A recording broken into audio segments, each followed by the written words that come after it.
Red టీవీలో మీ వ్యాపార ప్రకటనల కోసం ఈ నంబర్ ని సంప్రదించండి 6281747728.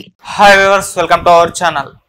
వచ్చే 5 ఏళ్ళు తన యుద్ధం అంతా కూడా మల్లారెడ్డి పైనే అని చెప్పేసి మైనంపల్లి హనుమంతరావు గారు ఒక ప్రకటన ఇవ్వడం చూస్తున్నాం. అసలే మల్లారెడ్డి కాలేజీలు కూల్చేయడం చూస్తున్నాం. ఆయన కాంగ్రెస్ పార్టీ నేతల్ని మీట్ అవ్వడం కూడా చూస్తున్నాం. మరి ఈ నేపథ్యంలో ఇటు హనుమంతరావు తన దాడిని ప్రకటించేశారు మల్లారెడ్డి గారి పైన. అసలు ఎందుకు ఈ విధంగా మైనంపల్లి ప్రవర్తిస్తున్నారు, అసలు కారణం ఏంటి? సో ఇదే అంశం మీద డిస్కస్ చేయడానికి ప్రజెంట్ మనతో పాటు సీనియర్ జర్నలిస్ట్ జయదేవ్ గారు ఉన్నారు. వారితో ఒకసారి డిస్కస్ చేద్దాం. సార్ నమస్కారం. సార్ మైనంపల్లి హనుమంతరావు గారు ఒక స్టేట్మెంట్ ఇచ్చారు. వచ్చే 5 ఏళ్ళు కూడా మల్లారెడ్డి గారు చేసిన అక్రమాల పైన తన దృష్టి అంతా ఆయన పైన ఒక రకమైన దాడి అయితే చేయడం చూస్తున్నాం. మరి దీన్ని ఏ విధంగా చూడొచ్చు అంటారు? మైనంపల్లి గారు ఎందుకంటే ముందు నుంచి కూడా ఒక రకమైన వర్గపోరు, తర్వాత మల్లారెడ్డి గారి వల్ల కూడా ఆయనకి ఎందుకో పార్టీలో తగిన గుర్తింపు, తగిన ప్రాధాన్యం తగ్గిందనే అభిప్రాయం కూడా ఉంది మేడ్చల్ పరిసర ప్రాంతాలకు సంబంధించి. అయితే మైనంపల్లి గారి గురించి మనకు తెలిసిందే, మొన్నటి వరకు బీఆర్ఎస్లో ఉన్న వ్యక్తి తనకి తన బిడ్డకి ఏదో టికెట్ అడగడంలో బీఆర్ఎస్ సరిగ్గా న్యాయం చేయలేదనో లేదంటే తిరుగుబాటో రెబల్స్గా మారి బయటకు వచ్చి కాంగ్రెస్లో చేరారు.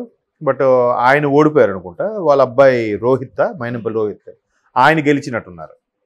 సో ఇప్పుడు మొన్నటి నుంచి అంశం ఏంటంటే కాంగ్రెస్ ఏదైతే గవర్నమెంట్ ఫామ్ చేసినప్పటి నుంచి కూడా గత 10 ఏళ్ళలో జరిగిన అవకతవకలన్నిటి మీదే దృష్టి పెట్టినట్టుగా అనిపిస్తోంది. దాని మీద శరవేగంగా చర్చలు జరుపుతూనే, సమీక్షలు నిర్వహిస్తూనే చర్యలు కూడా తీసుకోవడం జరుగుతుంది రేవంత్ రెడ్డి గారి ప్రభుత్వం.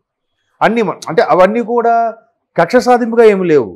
నాయకుల్ని, వ్యక్తుల్ని, కార్యకర్తల్ని ఇబ్బంది పెట్టే ప్రక్రియ ఎక్కడా లేదు. అలా అని నాయకుల్ని, వ్యక్తుల్ని దూషణ భాషలు ఆంధ్రప్రదేశ్లో లాగా నోటుకొచ్చిన తిట్టడాలు కూడా ఏం లేవు. కేవలం ప్రభుత్వ ఆస్తులు కానీ, ప్రభుత్వం సంబంధించిన ల్యాండ్స్ విషయంలో కానీ ఎక్కడైతే దుర్వినియోగం జరిగిందో వాటి మీదే చెక్ పెడుతూ వెళ్తున్నారు రేవంత్ రెడ్డి గారు. ఇప్పుడు గ్రూప్ 2లో 2-3 ఎంప్లాయీస్ ఉన్నారంట. బాబు మీరు ఎప్పుడు ఏ ఇయర్ గ్రూప్ 2 తెల్లమొహం వేశారు. సరే పలానా ఇయర్ ఏమైనా హాల్ టికెట్ ఇవన్నీ రాసింది ఉందా అంటే క్లారిటీ లేదు. ప్రభుత్వం వాళ్ళకి నచ్చింది ఎవరికి ఇచ్చేసుకుంది, వాళ్ళు జీతాలు తీసుకుంటున్నారు, అయిపోతుంది.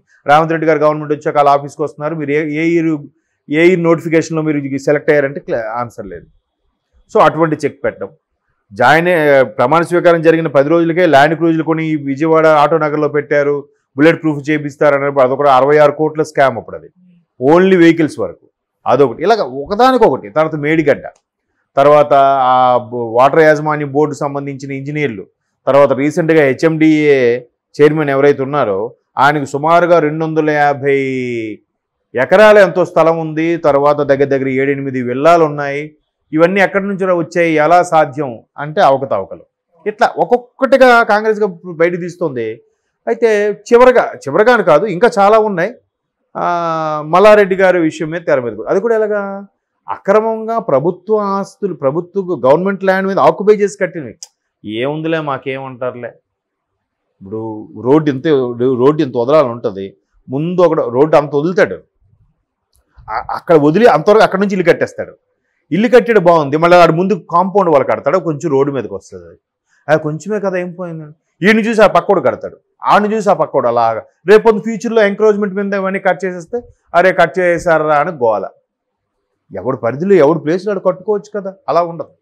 సో ఇప్పుడు మల్లారెడ్డికి యూనివర్సిటీ అగ్రికల్చర్ యూనివర్సిటీ సంబంధించి కానీ, ఆయన కాలేజీ సంబంధించి కానీ, ఇంతకుముందు కూడా అసెంబ్లీ సమావేశాలకు ముందు ఐటీ రైడ్స్ జరిగినప్పుడు కూడా సుదీర్ఘమైన ఐటీ రైడ్స్ కొన్ని దొరికాయి, కొంత క్యాష్ దొరికింది, చాలా విషయాలు వచ్చాయి. దాన్ని మల్లారెడ్డి గారు అసెంబ్లీలో మాట్లాడడం ఏం చెప్పారు, పూలమ్మిన అధ్యక్ష కష్టపడి సంపాదించుకున్నా, దాన్ని ఇట్లాగా రైడ్స్ చేసి మమ్మల్ని ఇబ్బంది పెడుతున్నారు అని చెప్తే ఆయన ఒక రకమైన ఫెమిలియర్ అయిపోయారు ఆయన మల్లారెడ్డి గారు. సో ఇప్పుడు మల్లారెడ్డి గారి వ్యవహారం, తర్వాత ఈయన బీఆర్ఎస్లో ఉండడం, మైనంపల్లి గారు ఎక్కడో సంథింగ్ ఉంటాయి కదా, ఈ గోలు చిన్నవి ఉంటాయి, మానవ సహజం. సో ఆయన కాంగ్రెస్ బయటకు వచ్చారు, బట్ గెలవలేదు. ఈ అంశం కూడా ఎప్పుడు వచ్చిందంటే మళ్ళీ ఆయన లోక్సభలో పోటీ చేయబోతున్నా కాన్సెప్ట్ కూడా ఎక్కడో వినిపించింది చేస్తున్నాను. బట్ ఇంకా ఉన్నవి 17 సీట్లే, ఇంకా తర్జన అవుతున్నాయి, క్లారిటీ లేదు. రేవంత్ రెడ్డి గారు కూడా ఢిల్లీ వెళ్ళారు మాట్లాడే కోసం అన్నట్టు, ఢిల్లీలో ఉన్నారు కదా, చర్చలు జరుగుతున్నాయి. బట్ ఆయనకైతే అది లేదు. వాళ్ళ అబ్బాయికి ఇచ్చారు కాంగ్రెస్లో, వాళ్ళ అబ్బాయి గెలిచినట్టున్నారు, ఈయన ఓడిపోయారు. బట్ ప్రభుత్వ ఆస్తులను మాత్రం ఇలా దుర్వినియోగం చేయడం కరెక్ట్ కాదని చెప్పి ఎక్కడైతే విద్యార్థులు ఆందోళన చేస్తున్నారో వాళ్ళకి మద్దతు ఇస్తూనే ఇట్లా యాంటీగా ఇది మాత్రం చేయడం కరెక్ట్ కాదు అన్నట్టుగా వాళ్ళకి చెప్తున్నాను అనమాట. ఇప్పుడు మీ నాయకుడు, మీ చైర్మన్, మీ కాలేజ్ చైర్మన్ ఎవరైతే ఉన్నారో మల్లారెడ్డి గారు, ఆయన నిజంగా మంచి ఎడ్యుకేషన్ సంస్థ చాలా బాగుంది. కానీ ప్రభుత్వ సంస్థ వరకు వచ్చి ప్రభుత్వ ల్యాండ్ మీదకి వచ్చి ఆక్యుపై చేసి కట్టడం కరెక్ట్ కాదు. దాన్ని కూలి చేస్తా, దానికోసం నేను ఎంతవరకైనా పోరాటం చేస్తా, నాకు పదవితో సంబంధం లేదు అన్నట్టు కూడా ఆయన స్టేట్మెంట్ ఇచ్చారు. సో మొత్తం మీద ఎప్పటి నుంచో లోపల ఉన్నవన్నీ కూడా బయటకు వస్తున్నాయి. ఇప్పుడు కాంగ్రెస్ అయ్యాం కాబట్టి ఇప్పుడు వీళ్ళు ప్రతాపం ఇప్పుడు చూపిస్తారు. అది బీఆర్ఎస్లో కాబట్టి అప్పుడు నడిచిపోయింది. మరోవైపు మల్లారెడ్డి గారు కూడా సెంట్రల్లో ఉండే నాయకులతో కూడా మంత్రాలు జరుపుతున్నారు కాంగ్రెస్లోకి వచ్చేయడానికి అన్నట్టుగా కూడా వార్తలు వినిపిస్తున్నాయి. మేబీ ఎందుకంటే డీకే శివకుమార్ గారిని కూడా వీళ్ళు కలిశారు కదా last week. Karnataka deputy CM Shivakumar గారిని కూడా కలిశారు. ఈ కలవడంలో కూడా రకరకాల అనుమానాలు వస్తున్నాయి. ఎందుకంటే ఇక్కడ రేవంత్ రెడ్డి గారు ప్రధాన సలహాదారు వేమిరెడ్డి గారిని కలవడానికి వెళ్ళినప్పుడు కూడా రేవంత్ రెడ్డి గారు అపాయింట్మెంట్ ఇవ్వలే. తర్వాత వేమిరెడ్డి గారితో కలిసి ఎక్స్ప్లెనేషన్ ఇచ్చుకున్నారు. ఆ తర్వాత ఇప్పుడు సెంట్రల్లో వెళ్ళి కొంతమంది నాయకులు కలిసే ప్రయత్నం చేస్తున్నారు. బట్ మైనిపల్లి లాంటి వాళ్ళు మాత్రం ఆయన్ని స్వాగతించడానికి సిద్ధంగా లేరని అర్థమవుతుంది. అంతే కదా, ఇప్పుడు నిజంగా ఆయన రావడానికి స్వాగతించడానికి సిద్ధంగా ఉంటే ఆయన ఏదైతే ప్రభుత్వ భూములు కబ్జా చేసి బిల్డింగ్లు కట్టారో వాటన్నిటిని కూలగొట్టే వరకు ఈ అన్యాయం, ఈ పోరాటం ఆగదు అన్నట్టు కూడా స్టేట్మెంట్ ఇచ్చారు కదా. సో మైనంపల్లి గారు లాంటి వ్యక్తి కొంతమందికి మల్లారెడ్డి గారు రావడం ఇష్టం లేకపోయి ఉండొచ్చు. ఎందుకంటే మొన్నటి వరకు కూడా కేటీఆర్ గారి కోసమే ఈ జీవితం అన్నట్టు కూడా ఆయన చాలా సందర్భాలు మాట్లాడారు. సో అటువంటి వ్యక్తి మళ్ళీ ఇప్పుడు కాంగ్రెస్ ఎలా తీసుకుంటారు? బట్ మరోవైపు కాంగ్రెస్ కూడా గేట్లు తెరిచిందని కూడా చెప్తున్నారు కదా రేవంత్ రెడ్డి గారు. మేము గేట్లు తెరిచాము, దానం గారు మన ఎంపీ ఆయన ఇద్దరు వీళ్ళిద్దరూ కూడా వెళ్ళడం ఇంకా ఒక్కొక్కరుగా వస్తారు అన్నట్టుగా కూడా ఉంది. చూద్దాం, మల్లారెడ్డి గారి ప్రయత్నం కాంగ్రెస్లోకి వెళ్ళాలన్నట్టుగా కూడా అనిపిస్తోంది. ఎందుకంటే ఆయన ఎక్కడ అదేం లేదురా బాబు అని ఖండించట్లే.